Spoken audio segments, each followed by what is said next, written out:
آنهایی که نامولی آنها هم میدانند؟ کاملا. یعنی چیزی هست که در این مملکت قرار باشد که محرمانه بماند و محرمانه هم باقی بماند؟ خب داشتید میگفتید داستان این مجلس تقلید چیست؟ بانو این دیگر کاملا محرمانه است بین من و اعلیحضرت. اعتماد راست میگوید، به وقتش خواهی فهمید. جدا؟ بله. حالا که درست فکر میکنم سفیر روس هم از من میگویم چه اشکالی دارد که انیس‌الدوله این قصه را بداند. چه کسی محرم‌تر از انیس‌الدوله؟ انیس جان، چیزی که این مردک اعتماد السلطنه نوشته چیزی دندانگیری نیست. داستان دو تا آدم علاف هست که جای منتظر کسی میمانند که نمیدانند کیست. بعد طرف نمیآید، بعد آنها میروند پی کارشان تا روز بعد دوباره میآیند همانجا در همون نقطه میایستند و طرف آن کسی میمانند که طرف نمیداند اون طرف کیست. بعد طرف نمیآید و آنها میروند پی کارشان دوباره روز بعد. این که نشد داستان. حالا من به کنار شعورم بالاست. بقیه زنان اندرونی که با دیدن چنین کار خنکی بخواهند کرد ایشالله. بفرما. ببین نظر انیس‌الدوله به نظر ما نزدیکتر است. این کار باید تغییر کند. قربان من چند بار در مورد روح اثر به شما توضیح دهم. این کار حساب و کتاب دارد. انیس جان، تو یک چیزی به این مردک بگو. مدام ما رو زور میکنن که میگوید که بگوییم نه کسی میآید نه کسی میرود. تازه یه جلو یک جایی هم ما رو مجبور میکنه که خودمان را دار بزنیم.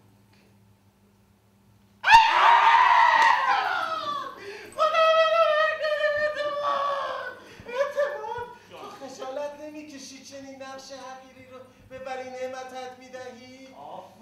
آفرین انیس جان، خدا تو رو رساند. تو کجا بودی؟ بگو عزیزم، بگو. من پیشنهادی دارم که با انجامش این تئاتر از فرش به عرش میرسد. بانو در کمالات شما هیچ شکی نیست، اما بنده خبره این کارم. قورباغه که سر بالا میره آب ابو عطا میخونه. قورباغه چیز اعتماد. شنیدن پیشنهاد انیس که ضرر ندارد که بزن حرفش را بزند. بگو انیس جان، بگو جانم، بگو. ذات ملوکانه به که منتظر کسی شوند که نمیدانند کیست، منتظر من میشن. بعد من که وارد شدم اعلیحضرت شعر عاشقانه‌شان را برای من میخوانند. من هم 50مین سال سلطنت ایشان را تبریک میگویم و ما خوشحال میرویم و این هم برای ما دستکان.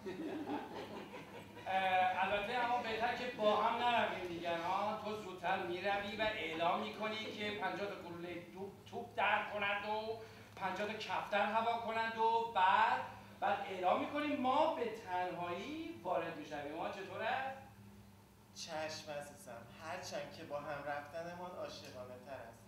دست در دست هم مثل ماداموسیوهای خارجی. نمی شود. این تئاتر برای انیس‌الدوله نقش ندارد. با حضور ایشان روح اثر به کل نابود می شود. نمیدانم می شود از سفیر روس هم برای نقشخوانی دعوت کرد؟ سفیر روس؟ نظرت چیست اعتماد؟ نظر ما این است که اصلا با حضور انیس‌الدوله این تئاتر کامل می شود. اصلا روح اثر با انیس‌الدوله کامل می شود. آفرین. پس حالا که به توافق رسیدیم شروع میکنیم.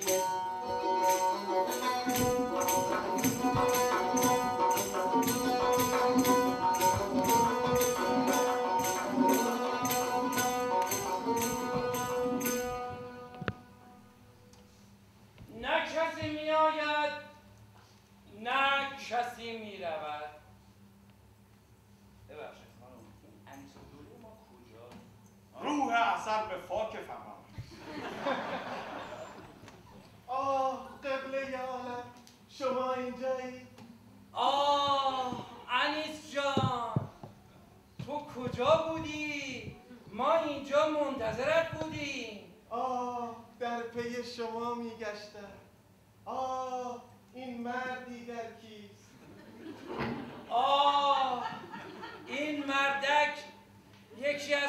آسمان آه دربار ماست. آه انیس جان، آیا میدانستی که دیشب در رخت خواب به چشم ما نیامد و آه قطع شعری برایت سرودیم؟ آه جون.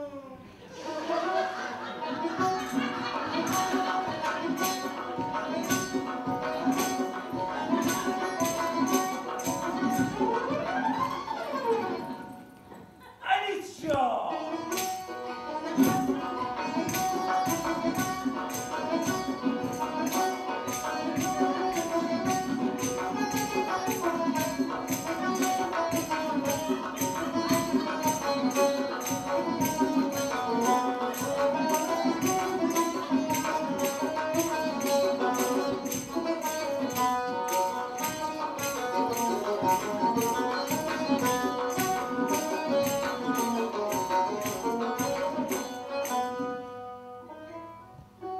دل میبری و روی نهان میکنی. چرا؟ خود میکشی مرا و فغان میکنی. چرا؟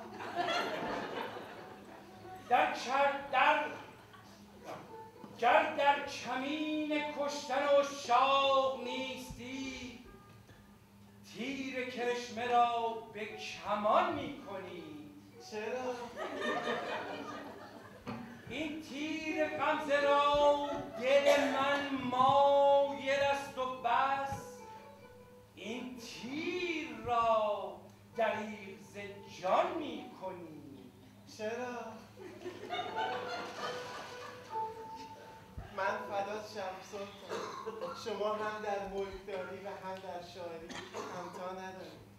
میروم تا به آدم و عالم بگویم که شاهنشاه در 50مین سال سلطنتش چه شعری برایست.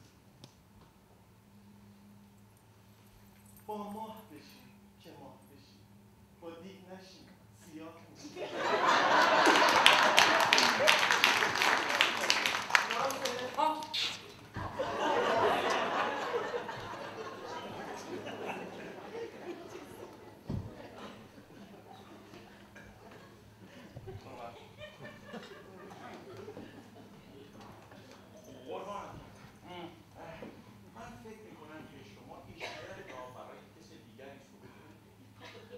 چه قلم ما بیرون روی ندارد که دم به ساعت شعر بسرایی.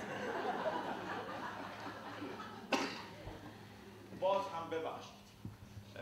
فکر میکنم که بهتر است از خیلی خیلی احتیاط برای 50مین سال سلطنتتان بگذریم. آری من هم در همین فکر هستم. تو و انیس و دوله بازیگران خوبی نیستید، باید بگردیم دنبال بازیگران حرفه‌ای. خب چه قربان؟ نمیخواهی بگویی که چرا اخبار ما را به سفارت روس میبری؟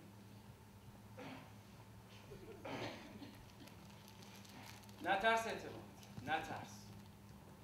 اگر قرار بر مجازات باشد که باید نیمی از رجال مملکت و درباریان را اعدام کنیم، پدرسوخته‌ها یا راپورت‌های کاری ما را به سفارت روس میبرند یا انگلیس. این هم شده وضع مملکت ما. تو فکر میکنی ما نمیدانیم در مملکت چه خبر است؟ 50 سال سلطنت کردیم و حاصلش شده چیزی شبیه این درخت خشکیده.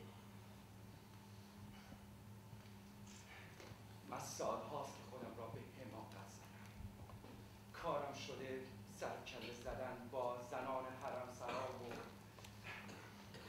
برقی خواه ملکتی دربار.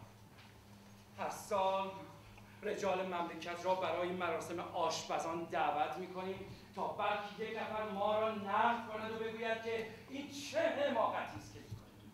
اما همه برای جلب توجه ما در این مسخره بازی از هم سبقت میگیرند. اطراف ما پر شده از یک مش احمق و خائن و چاپلوس. اعتماد نمیرد اگر قصد خیانت داشته باشد. پدر سوخته، به شعور ما توهین نکن. پس عمه خانم ماست که جیکوبی دربار ما را به سفارت روس میبرد؟ غلط کردن مال این موقع هست. نه تقصیر تو نیست. تازه تو در بین این همه احمق و خائن و چاپلوس تو بهترینی. ببین اعتماد، اینها که با تو صحبت میکنیم درد دل است و هیچ وقت نباید در موردش حرفی بزنیم.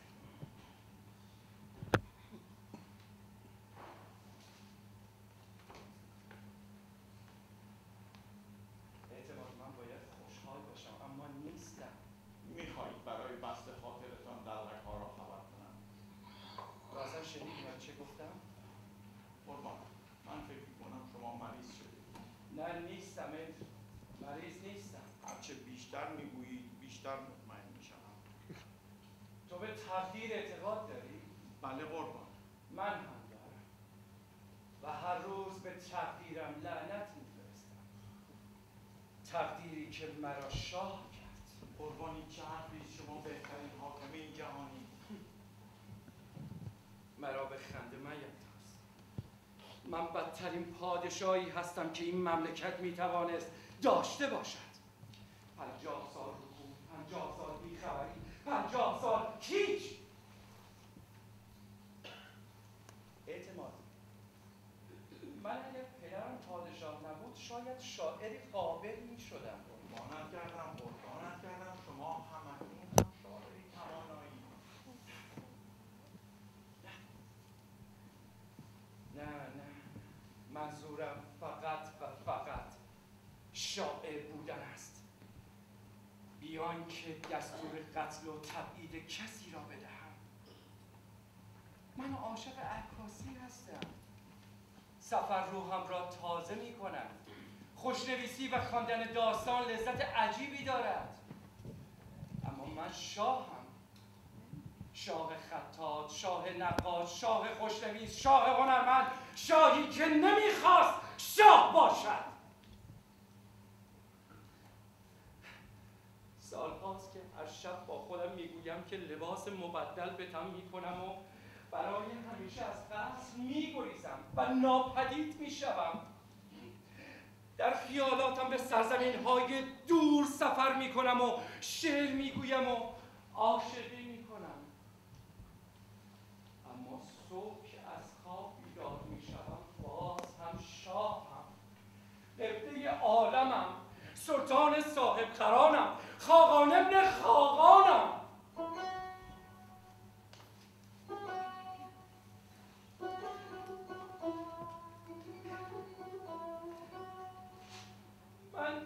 من میخواهم عاشق باشم اما نیستم.